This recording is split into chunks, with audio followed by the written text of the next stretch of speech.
Hey everyone, this is Thinking Christian, and in this video what I want to do is just present Craig's Kalam Cosmological Argument, or Craig's version of the cosmological argument.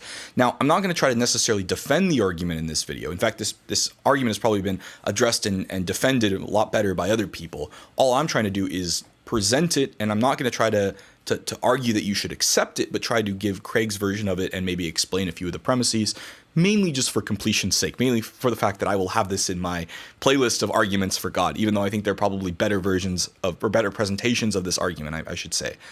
So it goes like this, very simple. Premise 1, whatever begins to exist has a cause. Premise 2, the universe began to exist. And the conclusion is, therefore, the universe has a cause. This is the very simple version that Craig will often present. Very easy to understand. The main challenge of this is that what you get from this conclusion is that the universe has a cause. This doesn't necessarily bring you to God, or at least a monotheistic type of God. And Craig will often have an extended version of the argument, which I'll present next, which tries to argue more for that in particular. But I think it's very clear to see that if the universe does have a cause, it seems at least reasonable to say, and I'm being a little shaky with words here on purpose, but that it seems to be more likely the case that God exists, right? If we don't know whether the universe has a cause or not, if the universe does have a cause, then that seems to give evidential support to the idea. If we knew that the universe had a cause, then that would give evidential support to the idea that God exists as somebody outside the universe that created it. So that's kind of the point here. But of course, there are other options too. I think James Fodor made the argument, well, the cause of the universe could be something like the Tao or something like that. So we'll talk about that in the next part, but that's pretty much, this is generally the argument. Now, one of the things that Craig does to support this argument is he argues that God did not begin to exist, so God is basically exempt from premise 1, and he also argues that the atheist or the naturalist is going to argue that the universe came into existence uncaused, so it's not special pleading to argue that God is uncaused. But I think, and Craig does better. I'm arguing we can do better than this by citing simply the principle of sufficient reason from the Leibnizian case and saying God is a necessary being, so he does not need a cause for or an explanation for his existence. Craig would argue that the universe does. So that this gets into contingency, but this is not a contingency type of argument, but it is benefited by combining this with the contingency case. I think it becomes stronger. So that's one thing to keep in mind.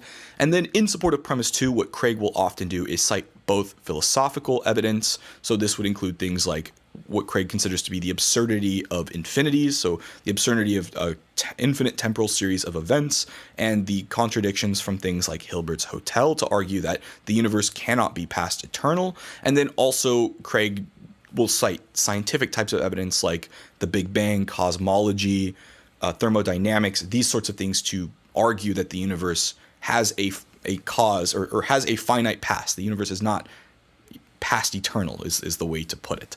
Another way to say this is temporal finitism. Basically, is the past infinite in time or not?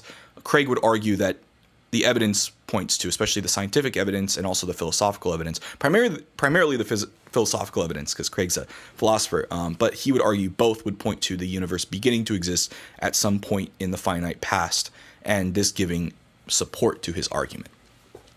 Now, the expanded version of the argument still keeps the first two premises and the conclusion. So whatever begins to exist has a cause, the universe began to exist, and therefore the universe has a cause. But he adds, I'm going to split this up into two more premises that bring him to another conclusion.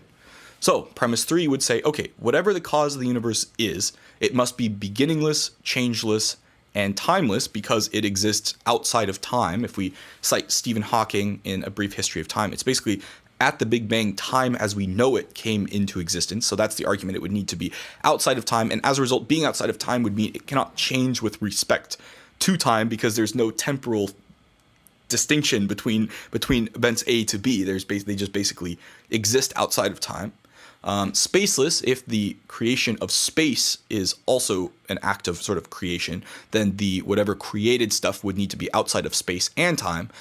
Immaterial as well, because the Big Bang is the start of what we believe, or from what we know, I believe, is the start of the material universe. So that would be the other piece of that. And then enormously powerful enough to be able to bring into existence the entire universe. And of course, you need to be pretty powerful to be outside of time and changeless or spaceless and immaterial and be able to do this. So that's how Craig would defend premise 3. Once again, I'm not trying to necessarily defend it. I'm just trying to present Craig's version of it. And then what he would say in premise 4, and this is me paraphrasing it a little bit, but the creation involves a personal agent. Now we need to be careful what we mean by personal here, because Craig does not mean personal in the sense like a human person. What he means is personal as basically the ability to act, the ability to logically do things is kind of the idea here. So the idea is God logically decides to create the universe and then creates the universe. And we got to be careful because the then seems to imply a temporal jump from, thinking about creating to creating. No, that's not what it is. It is that you have cause and effect, not temporal cause and effect, but logical cause and effect. So Craig would argue that God is metaphysically necessary. The universe is not. So God in some ways decides to bring the universe into existence. And that is why God is a personal agent. We got to be careful when we say personal, not to equivocate personal with when we say we worship a personal God, as in like we can have a personal relationship with God. That's a different use of the term personal. What we mean by personal here is simply the ability to act based on reason, or the ability to kind of have logical cause and effect in these sorts of things.